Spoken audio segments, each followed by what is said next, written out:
Los vecinos de Milwaukee no estaban acostumbrados a ver a una persona de rasgos orientales y de tan solo 14 años corriendo desnudo por el barrio a las 2 de la madrugada.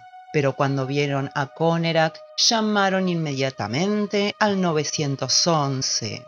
El adolescente, golpeado y asustado, fue interceptado por la policía. Los paramédicos lo cubrieron con una manta y los oficiales intentaron interrogarlo acerca de lo sucedido. Sandra Smith y su prima Nicole Childress, las dos de 18 años, se acercaron para escuchar lo que había pasado. Un joven hombre, rubio, también se sumó disimuladamente a la escena. El ambiente se fue poniendo pesado y el hombre rubio decidió intervenir, confesándole a la policía que el chico era su amante, que tenía 19 años y que su triste estado se debía a que se había emborrachado en su casa. Drogado e incoherente, Conerak no estaba en condiciones de contradecirlo. Así, el joven rubio mostró su tarjeta de identificación a la policía, en donde estos constataron que su nombre era Jeffrey Dahmer. Las dos adolescentes declararon haber visto al chico huyendo atemorizado de Jeffrey y se pusieron furiosas cuando la policía dudó de sus testimonios. Para terminar con el conflicto, los dos agentes fueron con el adolescente y con Jeffrey hasta su casa. Al llegar al departamento, encontraron que olía muy mal, a pesar de estar prolijamente arreglado y limpio. Conerak, vestido con ropa interior negra, y Dahmer fueron sentados en un sofá y fotografiados para los sumarios policiales. El adolescente, que aún estaba drogado, intentó explicar su situación a los policías, pero ellos nunca le entendieron nada. Por otro lado, Jeffrey Dahmer pidió disculpas por el alboroto causado por su amante y prometió que no volvería a repetirse.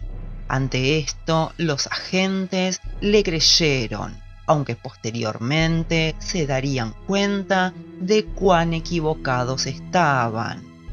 Los policías creían que esto se trató de un caso típico de pelea entre una pareja, por lo cual dejaron a Conerak en el sofá y se retiraron a atender casos más urgentes en el vecindario. No se dieron cuenta de que en una habitación del departamento de Jeffrey Dahmer estaba el cadáver en estado de descomposición de Tony Hashis, el cual llevaba ahí más de 3 días. Una vez que los agentes salieron del departamento de Jeffrey, Conerak fue estrangulado. Luego, Dahmer tuvo sexo con su cadáver, sacó fotos de su cuerpo desmembrado y limpió el cráneo para mantenerlo como trofeo. Pero la historia no terminaría allí. Glenda Cleveland, de 38 años, madre de Sandra Smith, llamó a la policía para preguntar por el chico asiático y le contestaron que él ya no era un niño y que podía hacer lo que deseara con sus gustos sexuales. Sin embargo, 2 días después, la señora Cleveland trató varias veces de comunicarse con las oficinas del FBI en Milwaukee tras leer en un periódico sobre la desaparición de un joven de Laos llamado Conerak Sintomafon, que según las fotos publicadas era igual al muchacho que había visto escapando de Jeffrey Dahmer. 2 meses después, el 22 de julio del año 1991, logró comunicarse con el FBI y se desató el infierno. Ese lunes, 2 oficiales de la policía de Milwaukee vigilaban estacionados en su coche el área de la Universidad Marquette. El calor era insoportable y el olor nauseabundo. Alrededor de la medianoche, apareció un hombre de color de 30 años llamado Tracy Edwards con unas esposas en sus manos. Los oficiales pensaron que se había escapado de otros policías, lo interrogaron y el señor les contó que se estaba escapando de un hombre raro que lo había torturado en su departamento. Los oficiales pensaron que la historia se correspondía a un encuentro normal entre personas del mismo sexo, no obstante lo cual fueron a comprobar las acusaciones de Edwards a los departamentos Oxford. La puerta del departamento 213 fue abierta por un agradable hombre rubio de 31 años. Jeffrey Dahmer, muy tranquilo, se ofreció de buena voluntad a quitarle las esposas a Edwards, quien dijo en voz alta para que la policía escuche que Jeffrey lo había amenazado con un cuchillo. Los oficiales decidieron acompañarlo en busca del arma blanca y quedaron atónitos cuando descubrieron en la habitación de Jeffrey fotografías de cadáveres mutilados, pedazos de cuerpos, cráneos y otras cosas horrendas. Mientras un oficial arrestaba a Dahmer, el otro se quedó paralizado al abrir la heladera, ya que en su interior había una cabeza humana. Cuando el equipo de investigadores revisó detenidamente la propiedad, hallaron una increíble combinación entre orden y caos. Mientras que el pequeño dormitorio estaba muy limpio y prolijo, el olor nauseabundo del lugar era insoportable. En la heladera encontraron que había 3 cabezas almacenadas en bolsas plásticas, y en el armario del dormitorio descubrieron una extraña colección de manos en descomposición, penes y 2 cráneos. También había envases de alcohol etílico y cloroformo, penes conservados en frascos con formol y fotos Polaroid de víctimas que agonizaban. Una de esas fotos mostraba la cabeza de un hombre como trofeo y en otra se veía como Jeffrey abría un cuerpo desde el cuello hasta la ingle. En algunas fotografías también se podía observar a las personas antes de morir en posiciones eróticas y posturas serviles. La policía, los médicos forenses, los medios de comunicación, los familiares de la víctima, la familia de Jeffrey, la ciudad de Milwaukee y todo el mundo intentaban entender lo que realmente había pasado en el departamento 213. Finalmente, la historia del caníbal se conoció.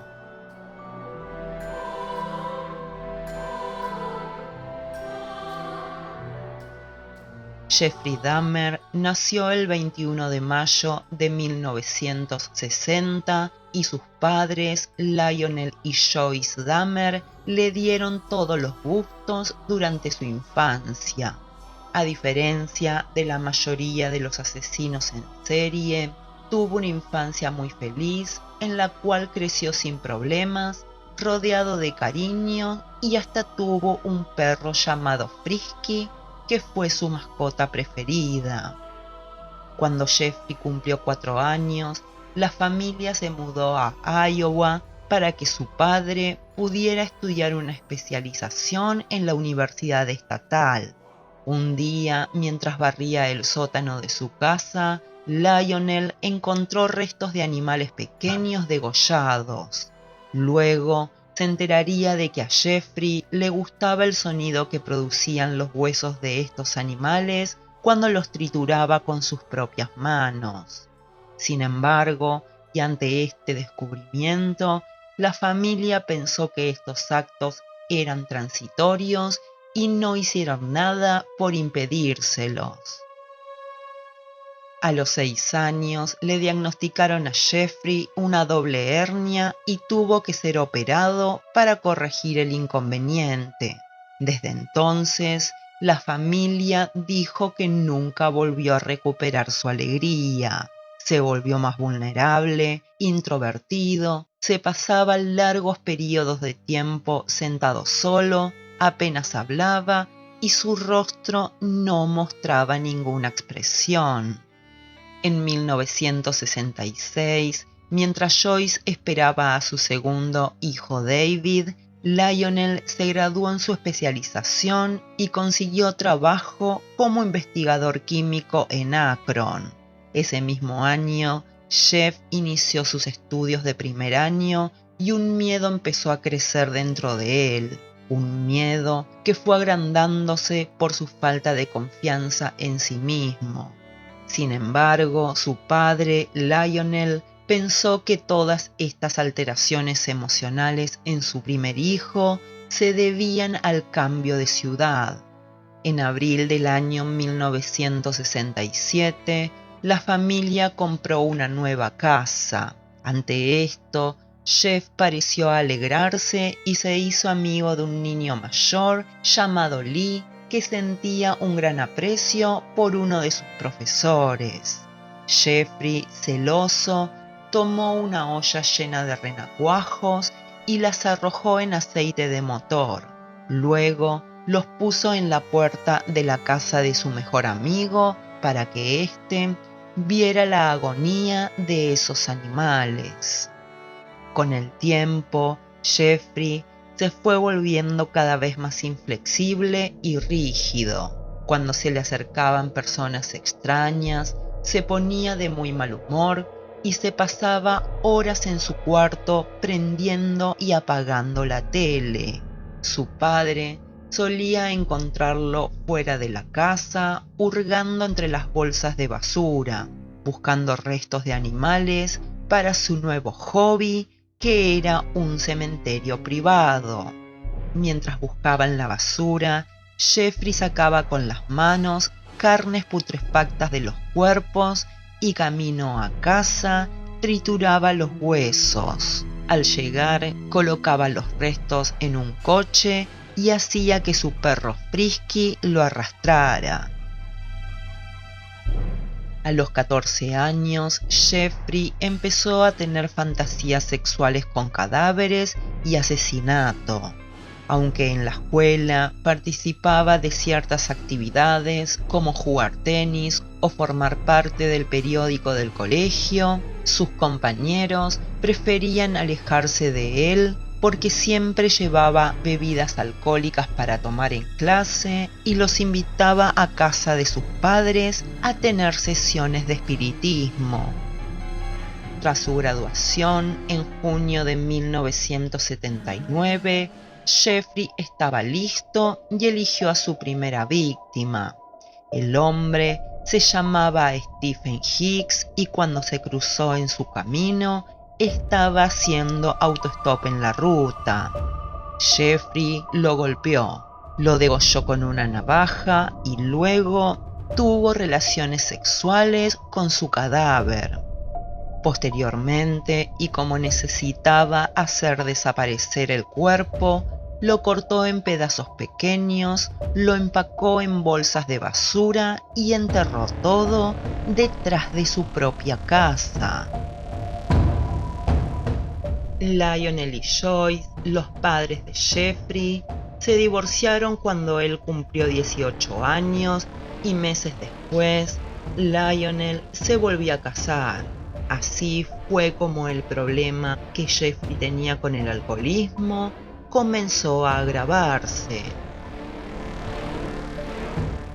En 1979 se enlistó en el ejército y fue enviado a Alemania. Aparentemente, durante ese tiempo no cometió ningún asesinato, según pudo comprobar la policía de allí.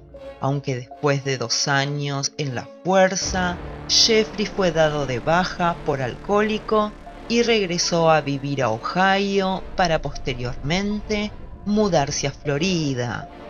Una vez en casa, Jeffrey desenterró el cuerpo descompuesto de Hicks, lo trituró con un martillo y esparció los restos por todos lados.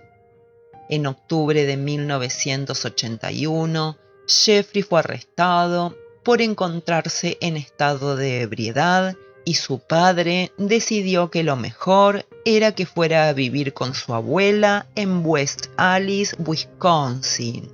Así, y durante unos meses, Jeffrey Dahmer se tranquilizó.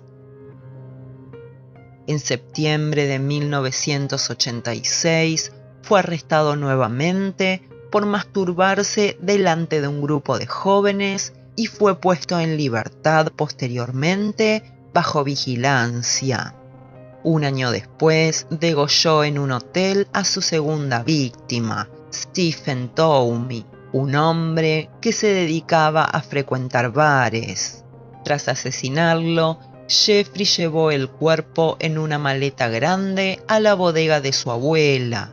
Durante varias noches, practicó sexo con el cadáver y se masturbó más de una vez mientras lo contemplaba.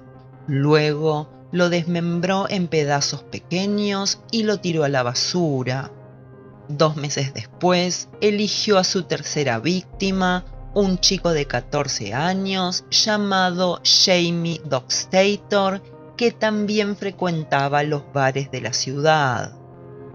Jeffrey usaba su propio departamento como señuelo, lo llevaba ahí ofreciéndoles dinero para posar en fotografías o simplemente para disfrutar juntos de una cerveza fría y mirar videos pornográficos. Sin embargo, al llegar al hogar, los drogaba, los estrangulaba, tenía sexo con los cadáveres y se masturbaba sobre los cuerpos. Más tarde, los desmembraba y en ocasiones conservaba el cráneo o porciones de los cuerpos como recuerdo de sus víctimas. En un año, Jeffrey ya había asesinado a 4 personas y su abuela ignoraba las cosas que sucedían en la bodega de su propia casa, aunque escuchaba los ruidos de Jeff y sus amigos cuando estaban borrachos. El 25 de septiembre de 1988, Jeffrey se mudó a un departamento ubicado en el número 24 de la calle North en Milwaukee. Al día siguiente le ofreció a un chico de 13 años $50 para posar en unas pinturas. Cuando llegaron juntos a la casa, Jeffrey lo drogó, lo acarició y tuvo relaciones sexuales con él, pero sin causarle ningún daño. Por una coincidencia increíble, el joven llevaba el apellido Sintomafón. Se trataba en realidad del hermano mayor de aquel chico oriental que Dahmer había degollado en mayo de 1991. Los padres del chico lo llevaron a un hospital donde se confirmó que había sido drogado. Así fue que la policía fue en busca de Jeffrey a su trabajo en Ambrosía y lo arrestó con el cargo de agresión sexual a un menor de edad. El padre de Jeffrey, Lionel, declaró entonces que su hijo había llegado a un límite, que él había gastado mucho dinero tratando de ayudarlo y que ya no soportaba tener a un hijo ladrón, alcohólico, exhibicionista y acosador sexual. Dijo que prefería verlo muerto antes que en esa situación. Mientras Jeffrey esperaba el juicio que inició la familia Sintomafón, volvió a vivir a la casa de su abuela y unos días después conoció en un bar a un chico de 24 años llamado Anthony Sears con las mismas características físicas que el resto de sus víctimas. Jeffrey se acercó a Anthony y le ofreció dinero para posar en una foto, y una vez que llegaron a la casa de su abuela, puso en marcha su ritual. El juicio por el abuso sexual del menor comenzó el 23 de mayo de 1989. La fiscalía pidió una condena mínima de 5 años y 3 psicólogos recomendaron hospitalizarlo y tratarlo con medicamentos. Sin embargo, su abogado defensor dijo que necesitaba un tratamiento médico y no ir a la cárcel. A su vez, y guardándose el secreto de todas las personas a las que había matado, Jeffrey Dahmer le echó la culpa de sus comportamientos al alcoholismo y dijo: "Lo que hice es muy grave. Nunca he estado en esta situación antes. Mis actos son una constante pesadilla para mí. Lo único que me hace feliz es mi trabajo. Necesito mi trabajo. No quiero mendigar. Lo que pasó con el chico fue una verdadera estupidez". Sin embargo, el juez lo condenó a 5 años de prisión, ordenó que pasara 1 año en un hospital psiquiátrico para trabajar en su recuperación y le permitió trabajar de día y regresar a la cárcel por la noche. En marzo del año 1990, lo dejaron en libertad condicional y una vez más, Jeffrey regresó a vivir con su abuela. Sin embargo, el 14 de mayo de 1990, se mudó al famoso departamento 213 de los apartamentos Oxford y la matanza comenzó. En los siguientes 15 meses, Jeffrey asesinó a 12 personas, la mayoría entre mayo y junio de 1991, etapa en la que practicó su ritual una vez por semana. Sus últimas víctimas fueron 3 personas de color, un blanco, uno oriental y un hispano, la mayoría homosexuales o bisexuales. El más joven fue Conerak, de 14 años, y el más grande tenía 31. La mayoría de ellos eran considerados de alto riesgo por la policía por el estilo de vida que tenían, ya que habían sido arrestados por pirómanos, criminales sexuales, secuestradores y agresivos. El ritual de Jeffrey era siempre igual. Invitaba a sus víctimas a su departamento para posar en fotos o pinturas o para mirar videos pornográficos. Luego les daba calmantes fuertes en bebidas, los mataba, tenía relaciones sexuales con los cadáveres y luego se masturbaba sobre ellos. Antes de desmembrar los cuerpos, tomaba fotos para recordar cada asesinato y luego procedía a despedazar a sus víctimas con cierta fascinación. También sacaba fotos del paso a paso del desmembramiento para disfrutarlas más tarde. Con la mayoría de los cadáveres, Jeffrey experimentó con varios productos químicos y ácidos para quitarles la carne y reducirlos a huesos negros con olor a cieno que arrojaba posteriormente por las tuberías. Algunas partes de los cuerpos, como los genitales, solían ser guardadas como trofeos, los cuales mantenía en formol. A las cabezas le quitaba la piel y la carne y luego las pintaba de gris para simular plástico. Pero a Jeffrey no le bastaba con la necrofilia, puesto que también se comía la carne de sus víctimas porque creía que luego vendrían por él. También a algunas personas le practicaba lobotomías, es decir que una vez que estaban drogados, les taladraba un agujero en el cráneo y les inyectaba ácido muriático dentro del cerebro, lo cual causaba una larga y dolorosa agonía. Jeffrey tenía planes de construir en su departamento un gran museo para mostrar sus trofeos con el fin de recibir ayuda económica. El operativo de seguridad que acompañó su juicio fue único en la historia de Milwaukee. Perros antiexplosivos inspeccionaron la sala del tribunal. Se examinó con detector de metales a las personas dentro y fuera del área y el lugar donde ubicaron a Jeffrey estaba blindado. El 13 de julio del año 1992, el abogado defensor Gerald Boyd trató de convencer al jurado ante la presencia del juez Lawrence Graham de la locura de Jeffrey, argumentando que una persona que se encontraba en su estado era propensa a cometer delitos de esta magnitud. Del otro lado, el fiscal del distrito, Michael McCann, simplemente indicó que el acusado era un psicópata que engañaba a sus víctimas y las asesinaba a sangre fría. Jeffrey Dahmer fue sentenciado a 15 cadenas perpetuas y a 957 años de prisión en la Columbia Correctional Institute de Portage en Wisconsin.